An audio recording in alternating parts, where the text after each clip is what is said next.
Hello friends, good morning. Welcome back to my channel. तो कैसे हैं आप लोग? उम्मीद है अच्छे होंगे और अपनी तैयारी अच्छे से कर रहे होंगे। मैं भी बिल्कुल ठीक हूँ। तो आज सुबह भी मैं उठ गई थी 3:30 बजे, ताकि मैं अपने सुबह के शेड्यूल को पूरा कर सकूँ, अपनी पढ़ाई को अच्छे से कर सकूँ। तो सुबह उठते ही सबसे पहले मैं फ्रेश हो गई। फ्रेश होने के बाद अपना डेली रूटीन, जो आप लोगों को पता है कि मैं 1 ग्लास गर्म पानी रोज पीती हूँ। तो पानी ले पीने के बाद फिर मैं आज गई अपने स्टडी टेबल पे, और यहाँ अभी समय देखिए 4:07 हो रहे हैं। तो अभी मैं पढ़ना स्टार्ट करूँगी, और मैंने टाइमर भी सेट कर दिया है 0 पे, ताकि मैं काउंट कर सकूँ कि आज टोटल कितना आवर मैंने स्टडी की है। तो सुबह की शुरुआत मैंने आज पढ़ाई में पारिस्थितिकी एवं पर्यावरण से की है, जिसको मैंने कल भी पढ़ा था, पर ये चैप्टर कंप्लीट नहीं हो पाया था। बुक में तो देखने में कम लगता है, 2 से 3 पेज, पर इतना छोटा लिखा होता है कि हर एक लाइन को आपको समझना होता है, और समझ के फिर कुछ नोट डाउन भी करना होता है। इम्पोर्टेंट जो होते हैं उसको हाईलाइट करना होता है। तो मैं ऐसा नहीं कि रीडिंग के हिसाब से पढ़ रही हूँ कि बस रीडिंग कर लिया और रख दिया, ऐसा नहीं है। तो इसलिए मैं आराम-आराम से पढ़ती हूँ, और उसको जो इम्पोर्टेंट लगता है मैं उसे हाईलाइट कर देती हूँ या अंडरलाइन कर देती हूँ। तो आज ये कम साइंस करने के बाद फिर मैंने करंट अफेयर पढ़ना शुरू किया था। तो करंट अफेयर में आज मैं पढ़ रही हूँ अगस्त मंथ का करंट अफेयर 2025 का। तो करंट अफेयर में मैंने टॉपिक वाइज पढ़ा है पहले, एक-एक करके। मैं हर दिन, पिछला ब्लॉग में आप लोगों ने देखा होगा, मैं टॉपिक वाइज कर रही थी। तो सारे टॉपिक मैंने अभी कवर कर लिए हैं, बस एक राष्ट्रीय पुरस्कार बचा हुआ है, तो उसको मैंने नहीं किया अभी। तो आज मैंने सोचा कि मंथली करंट अफेयर पढूं, और टॉपिक वाइज अब मैं फिर से रिवीजन करूंगी बाकी टॉपिक का, और फिर आप लोगों को बताऊंगी। तो अगस्त मंथ का आज कंप्लीट नहीं हो पाया, क्योंकि हर डे का कम से कम 5 से 7 या 10 क्वेश्चंस भी होते हैं इसमें, इसीलिए। तो आधा कंप्लीट करने के बाद फिर मैं बाहर आ जाती हूँ गेट खोलने के लिए, क्योंकि बैठे-बैठे थोड़ा थक जाती हूँ। तो मैंने सोचा कि मैं बाहर आकर थोड़ा वॉक कर लूँ, उसके बाद फिर मैं चली जाऊँगी पढ़ने के लिए। लगातार बैठे रहना सही नहीं होता है, मतलब बैक पेन होने लगता है, और चेयर भी कंफर्टेबल नहीं है, वो प्लास्टिक का चेयर है, तो थोड़ा-सा मुझे उसमें प्रॉब्लम होता है बैठ के पढ़ने में लगातार, इसलिए मैं बीच में थोड़ा उठ जाती हूँ 5 मिनट के लिए।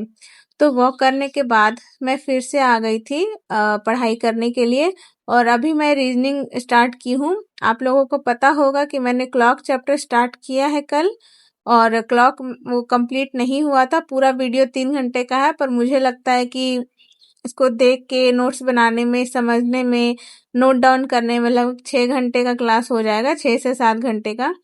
क्योंकि आधे घंटे का क्लास करने में मुझे 1 से 1.5 घंटे लग जाते हैं, क्योंकि मैं पढ़ भी रही हूँ, समझ रही हूँ, उसके बाद फिर उसे नोट डाउन भी कर रही हूँ कॉपी में, ताकि मुझे दोबारा वीडियो से ना पढ़ना पड़े। ये जो 6 घंटा मैं लगाने वाली हूँ, ये मैं दोबारा इसे 6 घंटे ना दूँ, आधे घंटे में ही ये मेरा चैप्टर रिवीजन हो जाए, इसलिए नोट्स बनाना जरूरी होता है। तो अभी मैं क्लॉक को कर रही हूँ। क्लॉक करने के बाद मेरा आज का शेड्यूल सुबह का पूरा हो जाता है। अभी स्कूल में समर वेकेशन स्टार्ट हो गए हैं, तो इसीलिए स्कूल में छुट्टी है, तो मुझे सुबह उतना टेंशन नहीं है आज कि सुबह नाश्ता बनाना है, बच्चे को उठाना है, तैयार करना है। तो मैंने सोचा कि आज मैं थोड़ा ज़्यादा देर तक पढ़ाई कर लूँ, तो इसीलिए मैं 7 बजे तक लगभग पढ़ लेती हूँ। उसके बाद फिर मैं अपना जो बाहर का काम होता है, वो आंगन धोना, तो वो मैं करके आ जाती हूँ, और फिर मैं अपना योगा करने लगती हूँ। तो योगा मेरा अभी रेगुलर चल रहा है रोज। बीच पूजा में थोड़ा गैप हो गया था 2 दिन। तो आज पता नहीं क्यों मेरे गर्दन में और बैक में दर्द हो रहा था बहुत ज्यादा, तो मैं आज धीरे धीरे ही योगा कर रही थी। आप लोग अपने हेल्थ का ध्यान रखने के लिए कुछ कर रहे हो या नहीं, जरूर मुझसे शेयर कीजिएगा। मुझे लगता है कि हम जिस जर्नी में हैं ना, जो स्टार्ट किए हैं, उसके लिए अपना हेल्थ का ध्यान रखना बहुत ज़रूरी है। मेंटल हेल्थ तो ज़रूरी है ही, साथ-साथ आपका फिज़िकल हेल्थ भी अच्छा होना चाहिए। मेरे लास्ट ब्लॉग में ना बहुत सारी मेरी सिस्टर ने मेरे दोस्तों ने मेरे से सवाल पूछा है कि दीदी आप कौन से सब्जेक्ट पढ़ रही हो, हिस्ट्री के लिए क्या ले रही हो, मैथ के लिए क्या पढ़ रही हो, किससे प्रैक्टिस कर रही हो। तो सेम क्वेश्चन लगभग बहुतों का है। तो मैं कमेंट में मैंने आंसर किया है कुछ लोगों का, पर मैं सबका रिप्लाई नहीं कर सकती। तो मैंने सोचा है कि मैं आप सबके लिए एक वीडियो बना दूँ अपने जो भी मेरे पास बुक्स हैं उन सबको लेके, और बुक के साथ-साथ मैं कौन-सा टीचर से पढ़ रही हूँ, कौन से यूट्यूब चैनल को फ़ॉलो कर रही हूँ। तो ये सारा कुछ मैं आप लोग को डिटेल में बता दूँ, क्योंकि कमेंट में मैं सिर्फ़ बुक का नाम लिख सकती हूँ, तो सिर्फ़ वो सॉल्यूशन नहीं होगा। तो उसके साथ आपको उसके साथ मैं जो भी कर रही हूँ वो सब एक्सप्लेन करना होगा, समझाना होगा। तो मैंने सोचा है कि मैं वक़्त निकाल के एक वीडियो बना दूँ आप लोग के लिए। तो अभी मैंने योगा एक्सरसाइज ख़त्म करके फिर मैं आ गई थी नाश्ता बनाने के लिए, और नाश्ता में मैं अभी आलू पटल की सब्जी बना रही हूँ। इधर बहुत ज़्यादा गर्मी थी, तो मेरे नाश्ता बनाने के बाद भी सुबह-सुबह किसी ने नाश्ता नहीं किया। तो हम बिहारियों के पास तो सत्तू होता है, तो आज सुबह नाश्ता में सत्तू ही पिया हम सब ने। और उसके बाद मैंने नाश्ता के साथ ही खाना भी बना लिया था दोपहर का। तो बनाने के बाद फिर मैं नहा कर रेडी हो गई थी, और फिर अपना जो डेली का काम होता है वो मैंने कर लिया। और जैसे ही मेरा लाइब्रेरी जाने का टाइम हुआ ना, ज़ोरों की बारिश होने लगी। तो इसकी वजह से आज मैं लाइब्रेरी नहीं जा पाई। तो मैंने सोचा कि मैं घर में ही पढ़ लेती हूँ, तो मैं पढ़ने के लिए बैठी थी अभी। और अभी मैं ज्योग्राफ़ी पढ़ रही थी, और ज्योग्राफ़ी में मैंने आज भारत की मिट्टी मृदा जो है वो पढ़ रही हूँ। तो ये करने के बाद घर में कितना भी आप कोशिश करो, आप लाइब्रेरी वाली पढ़ाई नहीं कर सकते हो, और ख़ास करके जब आपके पास एक छोटा बच्चा हो घर में। तो मैं कोशिश कर रही थी पढ़ने की, तो मैंने पढ़ा है ज्योग्राफ़ी। उसके बाद फिर मैं शाम के काम करने लगी थी। मेरे कपड़े 2 दिन से धुल के रखे हुए थे, पर उन्हें फ़ोल्ड करने का मुझे वक़्त नहीं मिल रहा था। तो मैंने सोचा कि मैं आज घर पे हूँ तो ये काम कर लेती हूँ, नहीं तो दिन-ब-दिन और भी ज़्यादा जमा होते जाते हैं कपड़े, और अच्छे नहीं लगते देखने में।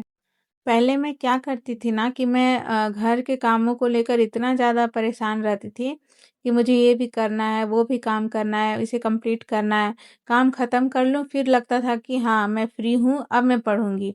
पर ऐसा होता नहीं है, आप काम में हमेशा उलझ के रह जाते हो, और काम करने में हमारा एनर्जी भी चला जाता है। इसीलिए अब क्या है ना कि पहली प्रायोरिटी मेरी पढ़ाई है। पहले पढ़ाई फिर काम। क्योंकि काम तो जीवन भर होते रहेगा, पर अगर पढ़ाई नहीं हुआ या कंसिस्टेंसी टूट गया, या फिर पढ़ने में एक दिन मैंने आलस कर दिया, नहीं पढ़ा, या कोई काम में बिज़ी हो गई ना, तो फिर दोबारा उस तरह से मन बनाने में ना वक़्त लग जाता है। और यही पिछले कई महीनों बोलूँ या कई सालों से मेरे साथ होते आ रहा था। तो इसीलिए मैंने अब प्रायोरिटी सिर्फ़ और सिर्फ़ अपने आप को और अपनी पढ़ाई को देने का सोचा है। इसीलिए अब पढ़ाई ही मेरी प्रायोरिटी है। और आप लोगों को भी, जो भी तैयारी कर रहे हैं किसी चीज़ की, लाइफ में अगर आगे बढ़ना चाहते हैं ना, तो सबसे पहले अपनी प्रायोरिटी को सेट कीजिए, और अपने आप को पहले प्रायोरिटी पे रखिए। क्योंकि हम लड़कियां को ना शुरू से यही सिखाया जाता है, हमारे लिए माँ-बाप हैं, पति है, बच्चे हैं, सब कोई है, बस हम खुद को कभी प्रायोरिटी नहीं दे पाते हैं, और इसीलिए हम पीछे भी रह जाते हैं। तो आज से आप भी अपने आप को प्रायोरिटी दीजिए, खुद के बारे में सोचना शुरू कीजिए, वरना परिवर्तन आपके लिए कोई और नहीं लाएगा, आपके बारे में कोई और नहीं सोचेगा, आपको खुद से ही खुद के बारे में सोचना होगा। तो मैं सारे काम ख़त्म करके फिर मैं पढ़ने आ जाती हूँ। मैंने बहुत कोशिश की कि मैं पढ़ाई अपना कंप्लीट करूँ, अपने 6 आवर स्टडी को पूरा करूँ, पर नहीं हो पाया, घर में डिस्ट्रैक्शन हो जाते हैं। तो जिसकी वजह से आज 6 आवर का स्टडी पूरा नहीं हो पाया था, लगभग 5 साढ़े 5 घंटे ही मैं पढ़ पाई थी। तो सारे काम ख़त्म कर फिर हम सोने आते हैं, और अभी बच्चों को मैं तेल लगा रही हूँ, ये रोज़ का काम है, इसके साथ थोड़ा खेलना होता है रात में। तो ऐसे ही मेरा आज का दिन पूरा हो गया।